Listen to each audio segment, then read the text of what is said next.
Hello मेरे प्यारे students, आप सभी का स्वागत है अपने यूट्यूब चैनल एग्जाम साथी पर। तो मेरे प्यारे साथियों, आज करने वाले हैं हम साइंस का पेपर। जी हाँ मेरे प्यारे साथियों, क्लास 10 का वायरल प्रश्न करने वाले हैं साइंस का। तो चलिए हम वीडियो को स्टार्ट करते हैं। अगर मेरे चैनल में नया है तो चैनल को सब्सक्राइब जरूर कर लीजिएगा और बेल आइकन नोटिफिकेशन को ऑन जरूर कर लीजिएगा। तो चलिए हम वीडियो को स्टार्ट करते हैं। मेरे प्यारे साथी, क्वेश्चन नंबर 1 है। क्वेश्चन नंबर 1 है, एक लड़का समतल दर्पण के सामने 100 सेंटीमीटर की दूरी पर खड़ा है। लड़के और प्रतिबिंब के बीच की दूरी कितना होगा मेरे प्यारे साथियों? तो इसका सही आंसर हो जाएगा मेरे प्यारे साथियों 200 सेंटीमीटर के बीच की दोनों की दूरी होगी। क्वेश्चन नंबर 2 है मेरे प्यारे साथियों। क्वेश्चन नंबर 2 है, एक वस्तु अवतल दर्पण के सामने 10 सेंटीमीटर पर रखा है, जबकि दर्पण की फोकल दूरी 20 सेंटीमीटर है। तो प्रतिबिंब बनेगा मेरे प्यारे साथियों। तो प्रतिबिंब कैसा बनेगा? तो इसका सही आंसर हो जाएगा मेरे प्यारे साथियों ऑप्शन नंबर सी, यानी कि आभासी, सीधा और बड़ा बनेगा मेरे प्यारे साथियों।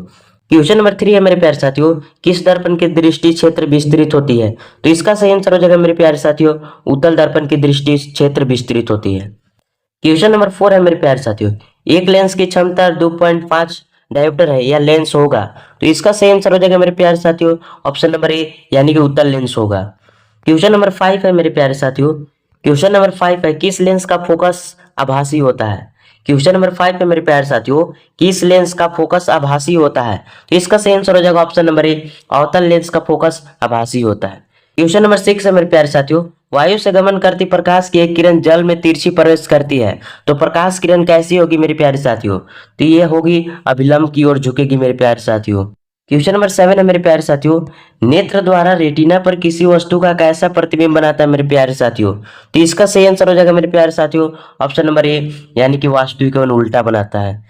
क्वेश्चन नंबर 8 है, पक्षमाभी पेशियों के दुर्बल होने से कौन सा दृष्टि दोष उत्पन्न होता है? पक्षमाभी पेशियों के दुर्बल होने से कौन सा दृष्टि दोष उत्पन्न होता है मेरे प्यारे साथियों? इसका सही आंसर हो जाएगा, दोनों हो सकते हैं, निकट दृष्टि दोष और दूर दृष्टि दोष दोनों हो सकते हैं। क्वेश्चन नंबर 9 है, आंख की उत्तल लेंस की वक्रताएं बदलने में कौन सी मांसपेशी सहायक होता है मेरे प्यारे साथियों? तो इसका सही आंसर हो जाएगा ऑप्शन नंबर ए, यानी कि सिलियरी मसल्स मेरे प्यारे साथियों। क्वेश्चन नंबर 10 है मेरे प्यारे साथियों, नेत्र के किस भाग में प्रतिबिंब का निर्माण होता है? तो इसका सही आंसर हो जाएगा दृष्टिपटल। दृष्टिपटल में निर्माण होता है मेरे प्यारे साथियों। क्वेश्चन नंबर 11 है मेरे प्यारे साथियों, विद्युत धारा किस यंत्र से मापा जाता है? तो इसका सही आंसर हो जाएगा मेरे प्यारे साथियों ए मीटर से। विद्युत धारा ए मीटर से मापा जाता है। क्वेश्चन नंबर 12 है मेरे प्यारे साथियों, प्रतिरोधकता का सही मात्रक क्या होता है मेरे प्यारे साथियों? इसका सही आंसर हो जाएगा ओम मीटर। अगर प्रतिरोध रहता तो उसका सही आंसर हो जाता ऑप्शन नंबर बी, यानी कि ओम, लेकिन यहाँ प्रतिरोधकता है इसलिए इसका सही आंसर हो जाएगा option number A, ohm meter. Question number 13 है मेरे प्यारे साथियों, चुंबकीय क्षेत्र रेखाएं चुंबक के किस ध्रुव से प्रकट होती है मेरे प्यारे साथियों? तो इसका सही आंसर हो जाएगा ऑप्शन नंबर ए, हमेशा याद रखिएगा चुंबकीय क्षेत्र रेखाएं चुंबक के उत्तरी ध्रुव से निकलती है मेरे प्यारे साथियों। क्वेश्चन नंबर 14 है मेरे प्यारे साथियों, निम्न में से कौन सा कथन सत्य है? इसका सही आंसर हो जाएगा मेरे प्यारे साथियों ऑप्शन नंबर ए, यानी कि C4SO4 का जलीय विलयन का रंग नीला होता है। क्वेश्चन नंबर 15 है मेरे प्यारे साथियों, चिप्स के पैकेट में विकृत गंधिता से बचने के लिए कौन सी गैस डाली जाती है? तो इसका सही आंसर हो जाएगा मेरे प्यारे साथियों नाइट्रोजन। क्वेश्चन नंबर 16 है, मीथेन का दहन उदाहरण है, तो इसका सही आंसर हो जाएगा मेरे प्यारे साथियों ऊष्माक्षेपी अभिक्रिया का। क्वेश्चन नंबर 17 है मेरे प्यारे साथियों, दीवारों पर सफेदी करने के लिए किसका उपयोग किया जाता है? तो इसका सही आंसर हो जाएगा CaOH का हॉट वॉइस मेरे प्यारे साथियों, यानी कि बुझा हुआ चूना मेरे प्यारे साथियों, बुझा हुआ चूना का सूत्र है। क्वेश्चन नंबर 18 है मेरे प्यारे साथियों, प्राकृतिक सूचक का उदाहरण है, तो इसका सही आंसर हो जाएगा मेरे प्यारे साथियों उपर्युक्त सभी, यानी कि हल्दी भी प्राकृतिक सूचक है, लिटोस पत्र भी प्राकृतिक सूचक है और वैनिला भी हमारा प्राकृतिक सूचक है। क्वेश्चन नंबर 19 है मेरे प्यारे साथियों, इनमें से कौन प्रबल क्षारक नहीं है? तो इसका सही आंसर हो जाएगा मेरे प्यारे साथियों ऑप्शन नंबर सी, यानी कि कैल्शियम OH का हॉट वॉइस मेरे प्यारे साथियों। क्वेश्चन नंबर 20 है मेरे प्यारे साथियों, NaOH का उपयोग होता है मेरे प्यारे साथियों, NaOH का उपयोग कहाँ होता है मेरे प्यारे साथियों? तो इसका सही आंसर हो जाएगा साबुन तथा अपमार्जनक बनाने में।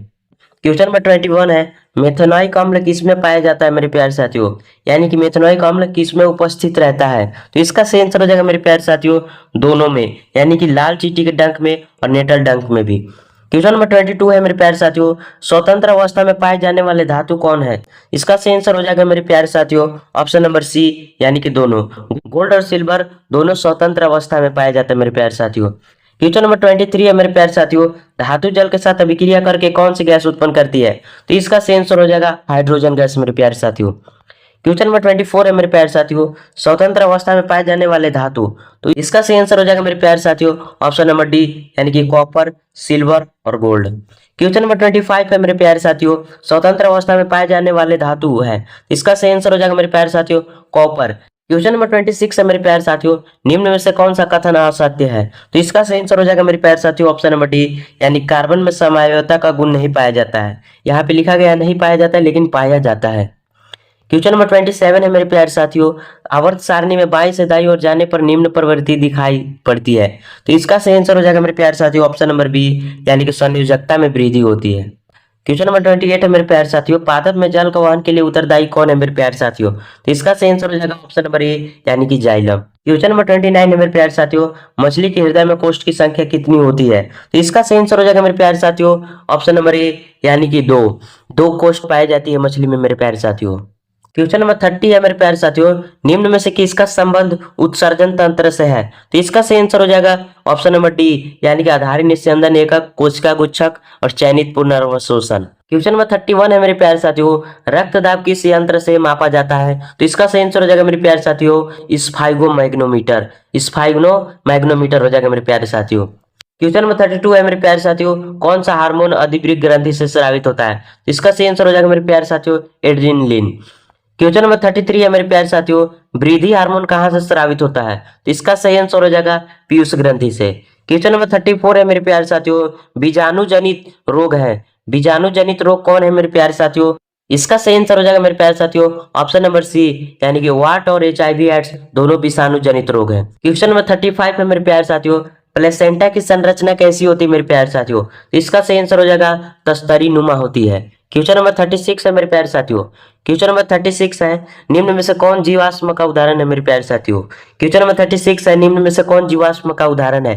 तो इसका सही आंसर हो जाएगा मेरे प्यारे साथियों ऑप्शन नंबर डी, यानी कि सभी हमारा जीवाश्म का उदाहरण है।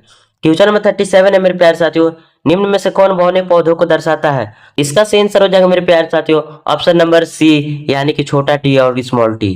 क्वेश्चन नंबर 38 है मेरे प्यारे साथियों, ग्लोबल वार्मिंग यानी कि वैश्विक ऊर्जामन के लिए उत्तरदायी गैस कौन सा है मेरे प्यारे साथियों। तो इसका सही आंसर हो जाएगा कार्बन डाइऑक्साइड मेरे प्यारे साथियों।